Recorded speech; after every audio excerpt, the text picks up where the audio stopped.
Hello, dear friend, and welcome to this episode of Art, Creativity, and Well-Being. This is the show where we play with all those things, art and creativity, and our own well-being. I'm glad that you're here with me.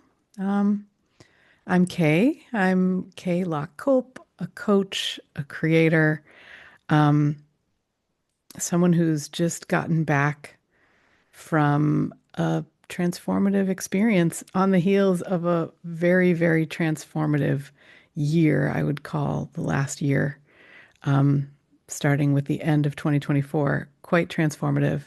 Although I didn't see it that way going through it, but now that I'm on this end, I totally get it. And I'm so excited to be here in this space and in this moment with you. I have over this interesting year, um, been coming to have a better and better understanding of, I think, how I best serve and who I best serve. So I'm going to guess, because you're here with me, that you are a person who leads from your heart and who does an absolutely great job of showing up for others. And what we Hmm, what we do in this space, I think it feels bold to say this, but also true, that what we do here is we get support on showing up for ourselves in the same way that we show up for others, because we are worthy of receiving that as well. And it's in that spirit that I'm bringing you today's episode. The first one that I've recorded, boy, I think it's the first solo one that I've recorded for Art, Creativity, and Well-Being I lived since I've lived in this house. um, and since I relocated from suburban Massachusetts to Maine, USA. And it's definitely the first solo show that I have recorded since coming back I went on retreat to Spain, partly solo, partly as part of a wonderful group retreat.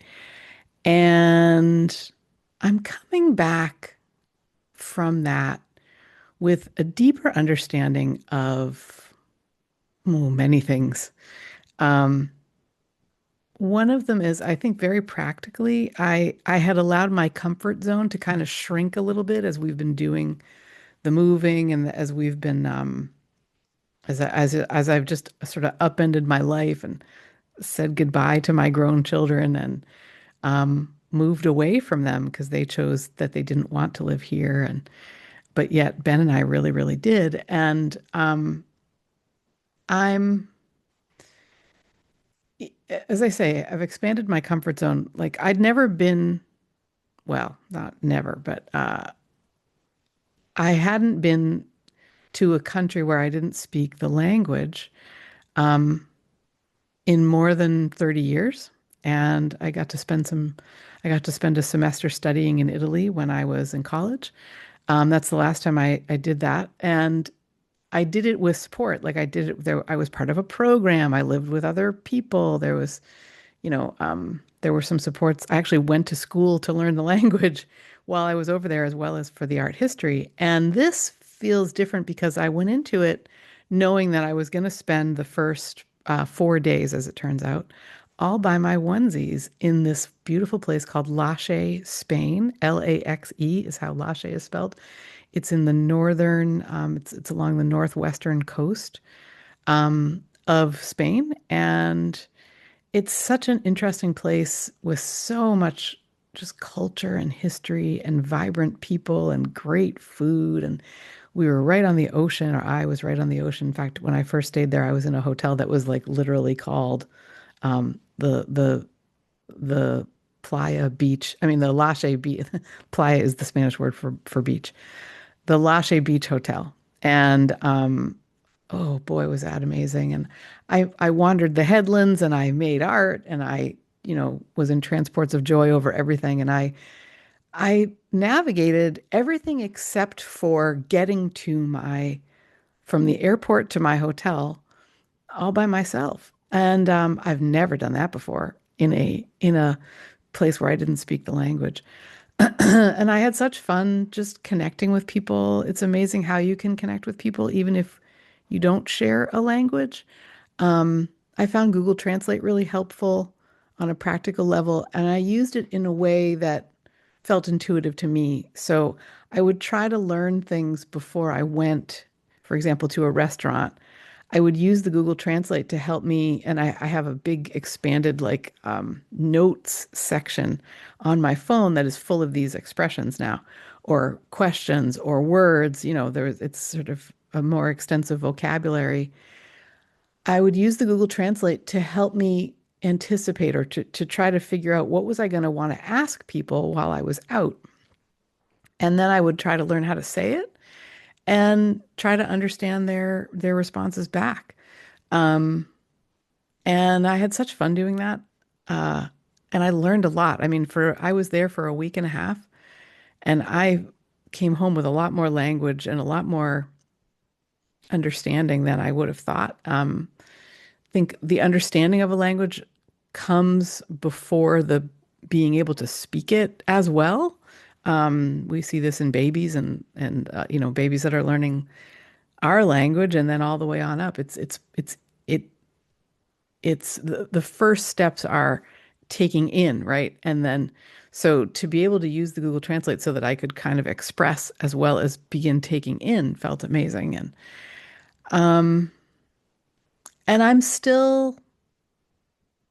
I'm still integrating back home. I mean, I had this beautiful, beautiful experience. The group part of it was there were 8 of us, and including the retreat leader, this amazing woman named Monique Giroux. She's been interviewed on this show. Her episode is about being a lighthouse, which means shining her light rather than wading out into the ocean to try to save people. She is a light, and boy, was she ever a light in offering this retreat, the group retreat, and then in facilitating it.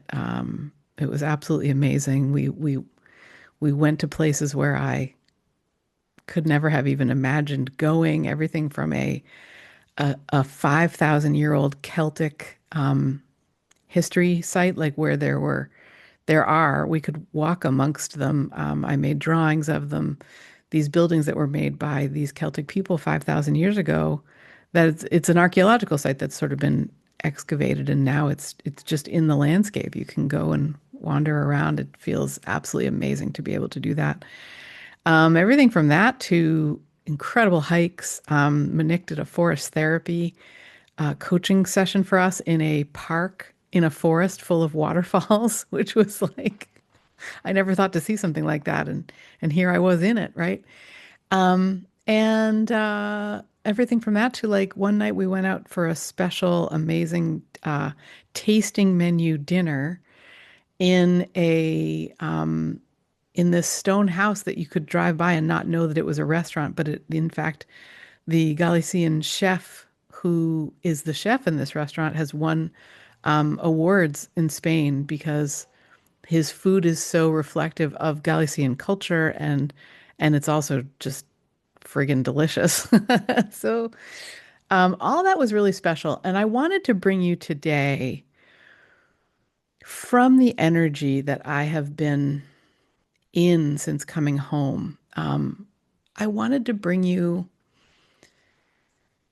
how can I say this?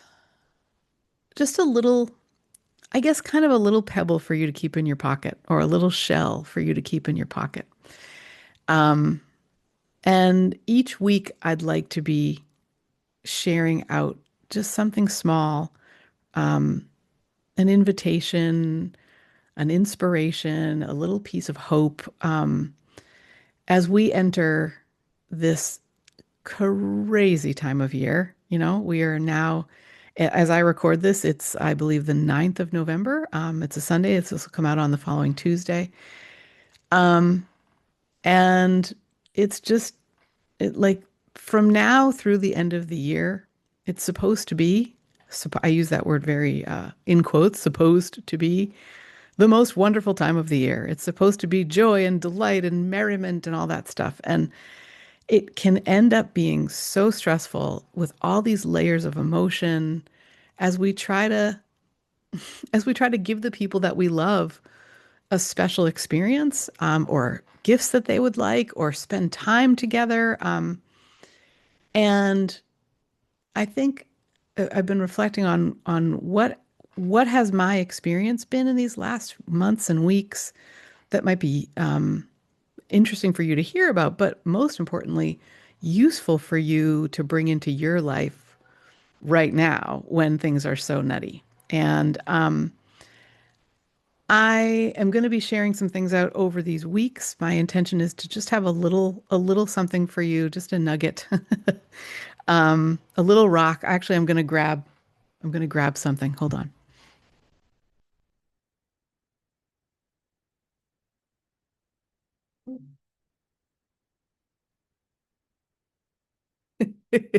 Okay, well, I can't grab all of them because one fell and I am not going to go searching for it in the midst of this. Oh, you know what I could do though? I could pause this recording. I'm going to do that. I'll be right back. Okay, I'm back. Um, I wanted to get these little things that I carried home from Spain. Um, they are a stone. So this is this beautiful little stone that Monique found on Lache Beach. She had given each of us a stone like this. Well, sort of like this, a small stone, I guess is what I would say, as what she called a worry stone. And I had an interesting experience with my worry stone, which is to say, I picked it up in our very first sharing circle of the retreat. And it felt to me, I didn't know it was a worry stone. I didn't know that's what it was meant for at the time. And I just had it in my hand and I really loved the feeling of it. And to me, it felt like grace. I just kept using that word. It felt like grace. And in fact, you can see it's a little bit, if you're watching, you can see it's a little bit, it's very smooth and it's also kind of pillowed, like it's rounded, slightly rounded. It feels like a pillow to me. And it feels like expanding grace. And so very quickly it went from being the invitation with these stones had been play, tell your worries to this stone and then cast it out into the sea. And I realized from very early on that for me, it felt like a stone to hold and to feel expanding grace, whether that meant in myself or in my choices or in my life. I didn't even know at that time. Um, and I carried it home, and I will share shortly with you kind of what it's meant to me. But there's a couple of others that I wanted to share as well. So these are shells. So this shell, it's tiny. I'm going to try and hold it up. It's like this beautiful, perfect little, let me see what happens if I get a little bit closer. There we go. Like this little tiny snail shell. It's so small. And it's white with sort of like reddish brown markings on it, in a beautiful spiral. It's like the most perfect little shell. And I found it on a beach, at the edge of a beach where the beach sort of met the cliffs for walking. And we did set out on a hike on these, and that was amazing. Um, I loved what this shell where I found it, it was sitting sort of on the ground near a whole bunch of little colonies of snails, and how the snails live in this particular part of Spain is they climb up the grasses, and so maybe if there's a bunch of sort of little grassy tufts coming out of the sand and rock, just as you're moving up from the beach to these cliffs, um, there would be these maybe foot and a half, 6 inch to maybe 18-inch tall tufts of grass. And there would be like just a snail perched, midway up each one. So there'd be like 50 snails in a tuft of grass. And then you'd look at the next one and there'd be 50 more. And there was no one lived in this one when I found it. which was why I felt safe to take it home. And it was such fun to just feel that vibe, the sort of community vibe, and to know that, here was one that I could take with me, which felt amazing. And then the last sort of thing I wanted to bring in today, this is another shell. It's bigger and it's got, its markings are sort of like bluish black. The shell itself is this beautiful, it's like an off-white color. And, and this was actually the first of the two that I found. And I found it at the top of a cliff. When I was hiking out, and this was a solo trek I took one day. When I was hiking out between the headland that has the lighthouse that the what was called the Lachey Lighthouse. So in other words, the lighthouse that's right next to the town of Lachey. And then further along, there was this cliff, and then there was a beach next to this cliff, or not next to, but just below. And I could see these big waves. Like I could see, it felt like they were happening in slow motion because of the distance, I think, from them, but also just because of their size. They were these massive, massive waves. And then up on the cliff, as I was taking off my backpack to stretch out and enjoy, this seashell was there. And I just thought, it felt so joyful and serendipitous to me. Like, how the heck does a seashell get up to the top of a cliff? It has there was no occupant when I found it, and there has not been one since. And so I got to take this one home as well. And I wanted to share about these three in particular because what I was saying before is my wish is to give you just some little invitation or some inspiration, something that might bring some hope, or even the opportunity to just take a moment for yourself in a season that is really not that, at least not that a lot of the time. Not a lot of opportunities in November and December to take a moment for yourself. And I think I'd like to use today. So what these have meant to me, these three little objects, it turned out to be so before I left for all of 2025, or most of 2025, back in January, I wrote on the whiteboard that I keep in my kitchen the following. I wrote, "Have a plan, hold it lightly," which there's a woman named Anna Debenham who founded a really beautiful nonprofit out in Oregon in support of prisoners.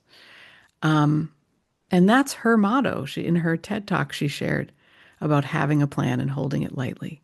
And that's kind of how she sets her life. And I thought, okay, in the beginning of a year where I may not live in the same place at the end of the year, like that, at least that's our intention. And I don't know what's coming. To sort of have a plan and then hold it lightly felt amazing. And I got home from the retreat just over a week ago. And in fact, it was exactly a week ago today that so I'd been home for 2 days and I was looking at that whiteboard in the kitchen, have a plan, hold it lightly. And I realized that I've grown to embody that now. Like that is a part of my being. I was sharing before about the feelings of expanding my comfort zone or how my comfort zone had kind of been constricted a little bit and initiating this, going to this other country and just giving myself permission to really be at peace and enjoy there, and to know and trust that like it was all going to be fine and in fact very amazing. Really feels like huge growth for me in a year where there's just so much transformation happening. And I'm looking at that whiteboard and I'm realizing, okay, I've done that. Like that doesn't feel like a thing I need to see in my kitchen every day anymore. And if that's the case, then what is or what might be? And I ended up erasing that and writing the words prioritize or place, I believe. What it says is place the big rocks first. And there's a video. If I can find the link to it, I will put it into the show notes. But There's a great little fable or story anyway about what happens when you have if you think of your life as a jar of sand or as a jar. If you pour a bunch of sand into it, and the sand represents the small things, like the little, the little maybe irritations or the little things that don't matter very much. If you, not just irritations, but like, I don't know, what, like your grocery list or your, just the little things that don't matter as much as other important things. If the sand represents the little things and you fill up that jar with sand, then you don't have any place to put the big things that really, really, really, really matter. So placing the big rocks first. So if you pour all that sand out of your life jar and then you choose, I don't know, 3 to 5, perhaps even 1 to 5 really important priorities and think of those, imagine those as big rocks. You put those in the jar first.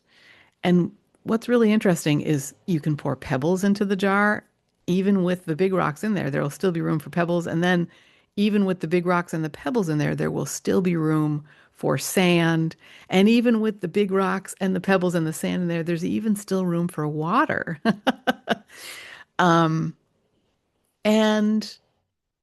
if you don't place the big rocks first, there will not be room for them. So that's why I wrote that because and I didn't even understand that at the beginning, and perhaps I don't even still. I think what's been most interesting about thinking about recording for you and kind of coming back out into the world is I've had this feeling of like it's not done, I'm not ready.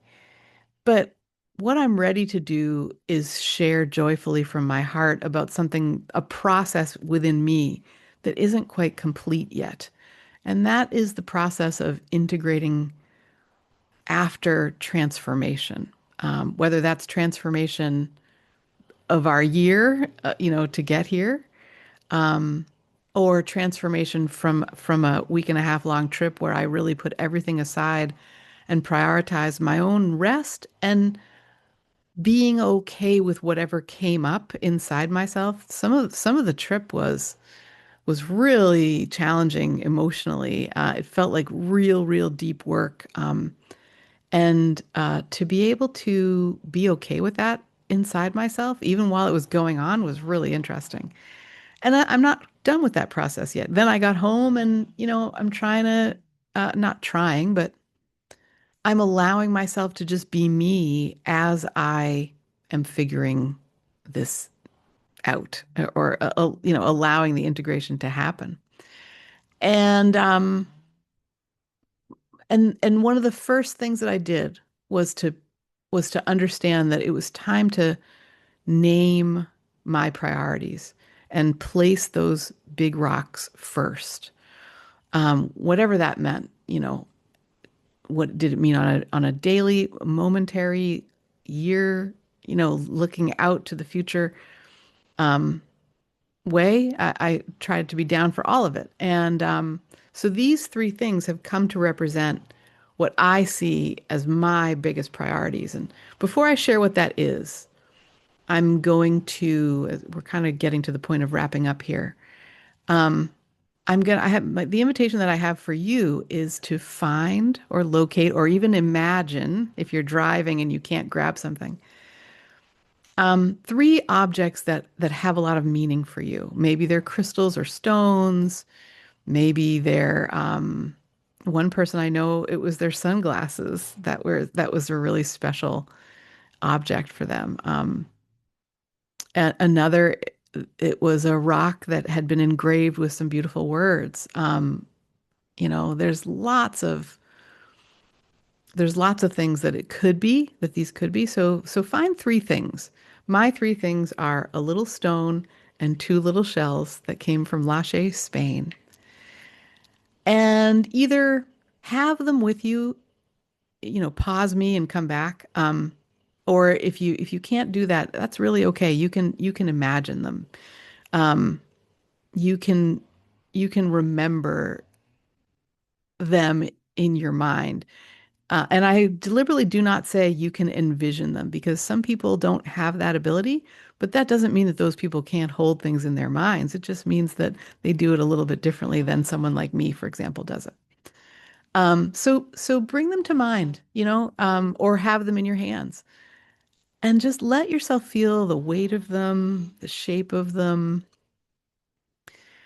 Um, take a look at them again, unless you're driving, to understand and appreciate them, these beautiful little objects that you've chosen to bring into this exercise today, this activity today. And then take a deep breath.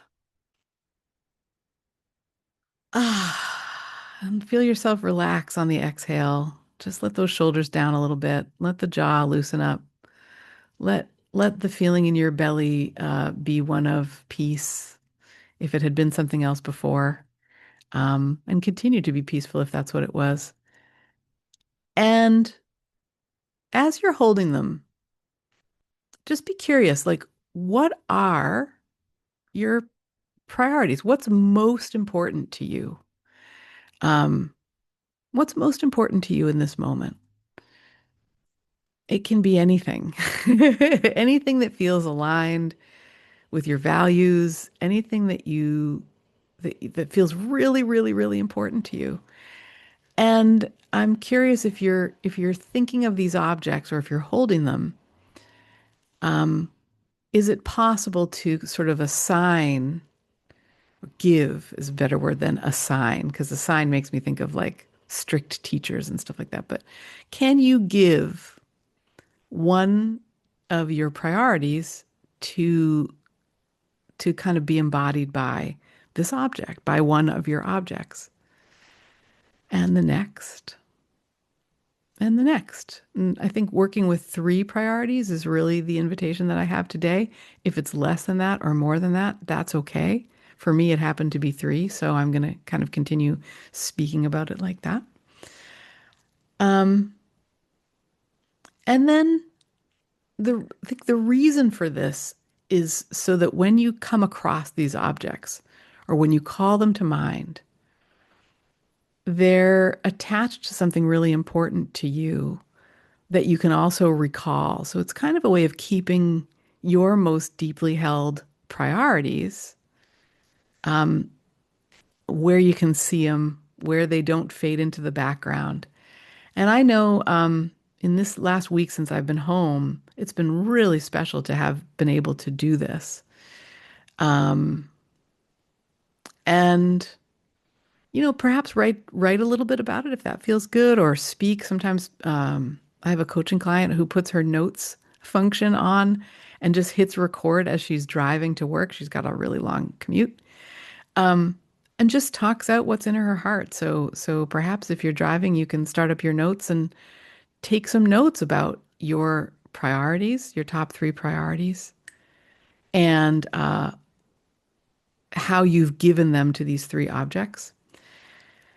And that's really it for today. I invite you to have an awareness of your most important priorities. What's most important to you right now?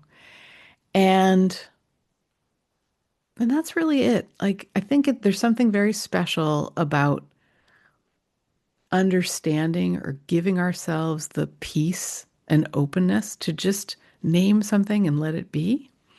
Um, so that's what we're doing today. Yeah. And mine are, so the stone, this beautiful stone that feels like expanding grace, grace expanding to me, and when I hold it in my hand, when I look at it, when I call it to mind. This one represents me. My self is how I've been thinking about it.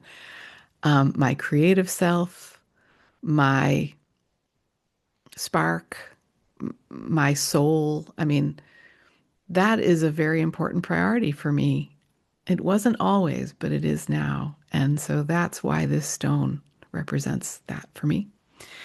This little wonderful tiny one that I found in that community of snails This one represents relationships, people. It represents you and everyone in my life who I feel so privileged to be in company with, to to be, the object of your attention, to be in this world with you. And I feel so fortunate that my relationships are, I don't know, so vibrant and joyful. And yeah, so this one represents relationships, people. When I look at that, when I look at this or envision it, call it to mind, that's what I see. And then this third one, the seashell that I found up on top of the cliff, I love that so much. This one represents nature. And that has shown up so interestingly since I declared it. Everything from just being out on my walk today to the whole planet, to the stars, to the wildlife, to human beings, because we are also part of nature. And yeah, this one has some very lovely sort of unfolding meanings, but really nature is what's at its heart. So for me, my top three priorities are self, cultivating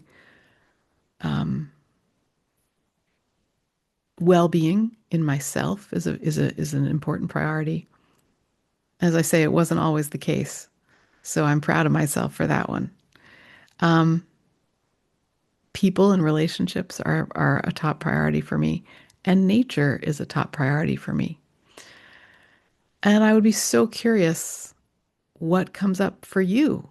If you are receiving this right into your inbox because you are a subscriber to Art, Creativity, and Wellbeing, the newsletter, please just hit reply or share in the comments. What are your what are your objects and what do they represent? I'd love to hear. I would love to hear. And if that's not what you want to do, well, my hope for you is that even just calling them to mind, just having an understanding of what your top priorities are is a useful, helpful, inspirational thing for you, as it has been for me to understand my own. Yeah, and that's it for today. Thank you so much for being here. I have a couple of shares that I'm excited about. I'm offering an art sale at my website. Very, it's a fun thing that I like to do once a year. Starting on Friday, the 14th of November, and going through Friday, the 15th of December, you can use, I've never done this before, you can use coupon code Grateful 2025 to get 50% off your purchase over $200. More items are being added throughout the sale, and I'm even experimenting with prints of my art for the first time ever. So if you'd like to add to your collection or enhance somebody else's with some fine, fun, buck wild art, visit klockcope.com/art. The link is in the show notes. I have been growing a group community in the Skool platform over these last few months. So Skool is spelled Skool. The Skool platform is a really interesting community building place. And as I say, I've been growing a group over there for the last few months. My group is called Dreamers and Doers. The people in this group, and I include myself in this, have been enjoying the community as a place to take a breath and be in good company and feel understood and loved. So important, and especially important at this time of year. Throughout this time of transformation in my own life, I've been especially grateful for the community. If that's a space that you might appreciate and you'd like to learn more or join, visit skool.com/dreamers and doers. And again, Skool is spelled Skool. And that link too is in the show notes. And if you'd like to become a subscriber to my newsletter, you'll receive this and future posts directly into your inbox, as well as have access to all the newsletter archives, these podcast episodes, as well as other goodies. You can subscribe for free to the newsletter by going to klockculp.com. No, sorry, klockculp.substack.com. Thank you again for being here with me. It really means a lot. I appreciate you. I appreciate your attention. I appreciate you in the world. And I'm grateful for you. And I will see you next time. Bye bye.